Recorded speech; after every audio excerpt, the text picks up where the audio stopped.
Et alors, Marlène Kassanga, Colline Mandondo, Nana Kata Grand Monde, na Veni, il y a prêtre, à Koufa prêtre, aussi à la prêtre, il y a prêtre, ma belle Elise, on a vieux, il y a Kati Papa Nangaï. Et alors, il y a Grand Monde à fâcher. Va fâcher pour la vie de votre biloba, mais maintenant on l'a battu parce que on a eu au Zara des éléments. Il faut pas aimer, il faut pas fâcher. Impossible, il fallait pourquoi tu souper, mais quand c'est art mort, mais ce que tu dis mettre au salango, mais tout le monde a peur à salir art sur le boss, on a peur à son dollar du sommet à Udaï. On est là du fort, on est là du fort, on a la salle événement. Mais tout le monde a fallu à continuer à gâter un million. Salir le moment où tu dis mettre au salango, mais salango, mais on a un loba. Journaliste global ou Keba. Keba na biloba loba fala sale lo mo biso to sepe na ngo tika sa musane as artiste c'est pas bête quand on pète anga za fali mais botika à travailler sepe magazi qui to maman na ngana ki lo na maman lo beli fala to ngana musique fali makana ye aya kaka sumane maman na musique qui to sepe na makasi kona ngai nena za la fanatique fali na benga kepena azada mwana mabele na biso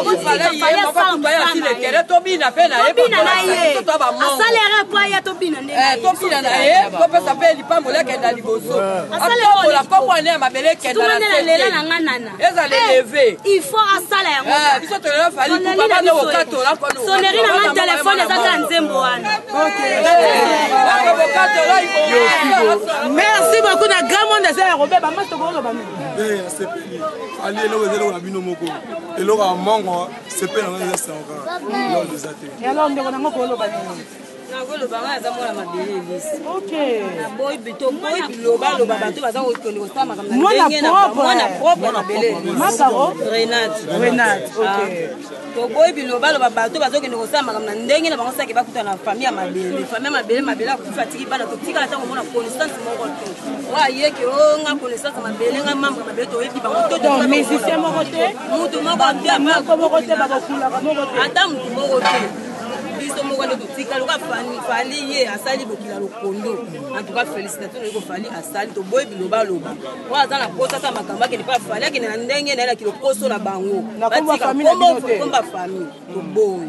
Et alors voilà nga na okabona bino bobini non fala nous voilà biso to sepela moya suka ezali tosengi leloko fali asali atoka ezala te bayemba batukutuku bapesa rien mais ye kutu aza na bonne volonté ayaki amoni biso na famille mpe andimi asala geste na niveau na ye nani esansalama te atuka eloko wana emarke biso ya gramo botika bilobaloba oyo baloleka na tv wana baloluka ase tomona ye asa atia flair bato wana bazoleka na tv babana na droit de terre si le moulin déjà ya déjà akipa déjà bana ya mabele akipata mona moko te ata ta flair na la cimetière ya mabele te to tik batika biloko wana batika fali a continuer eloko nani ngasala asala na famille ba briller te ba mutu moko tomona kaya ka te akipata bana ya tika bango ba batila ba rien baza na rien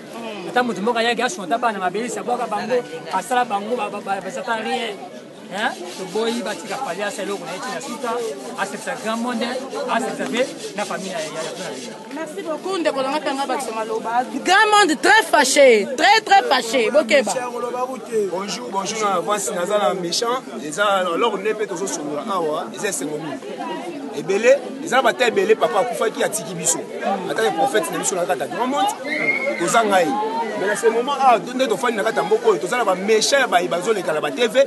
Pour koloba mingi pona fali aloti ndeko na ye atake père na ye pour ça la geste moko boy alobi na biso boy abiba na grand monde boza poser to ça rappelle fali on a cité du fleuve allez kaka biso pe moi eloko atiki la rappelle biso mais mutu moko ko sala polémique na kati ya fali entre na mabele lisi mutu na biso moto ko kanga soka kota na cité du fleuve aoleka na nzela mai naza minga koloba te fali bete eloko na yo je crois donc ta biso sur la kata fikini bana grand monde ba encourager eux peut te soutenir kitoko et alors maman na ko koloba nini ya na za semeka belelisi moi ça belelisi anda kuye est-ce que eloko moyibi eleko lukuta moi ça ko mana TV vraiment baluka biloba loba te oyo aza na posa fala kabela ye akenda senga na ndenge mais nakoma mabelisi batika toza mi ya koloba te batika bilobela mwasa mabele yeyo bana mabele bango quartier oyo eza ya mabele fami ya mabele bango eza likambo ya o nini ali eloka motu te ubie fali ayibi te asololi na fami na ye po asolola na fami ifalekana te basi ya publicité mokili oba ye merci beaucoup et alors tosata mwa eloko oyo akapela te eloko eleki diama boyebi yango te akaboyembela biso eloko te eloko tokabwana eloko Suleiman Azabi,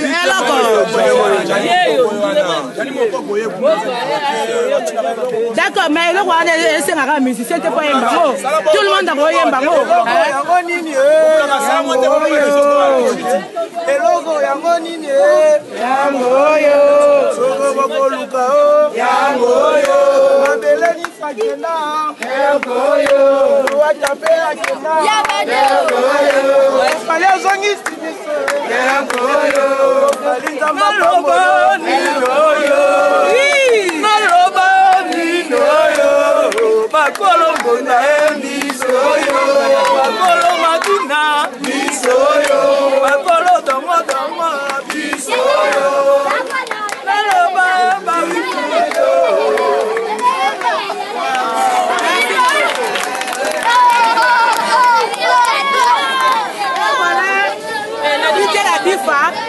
Tembesili, tolobi ke to clôturer dossier yango fali pupa na ya na mabele lisi papa na na famille bana bango kitoko grand monde babi ba derrière fali pupa rien à dire et on le va sauter donc ba tout ami kili na lingi bino mingi oze biso pesa bango tete poto na ba o ba sauter na biso na ebi ke Gerlin Kaluchi on a une image yo comme ça la na PDG Willy Toka ou à sa entreprise Eco Hall PDG Willy Toka Kinshasa nous sommes la Eco Hall et il y a Kinshasa PDG Willy Toka il y a marche Willy Toka donc c'est notre succès na biso awa on lande la mafia etikali avec Fali Poupa na famille na DJ Latifa merci beaucoup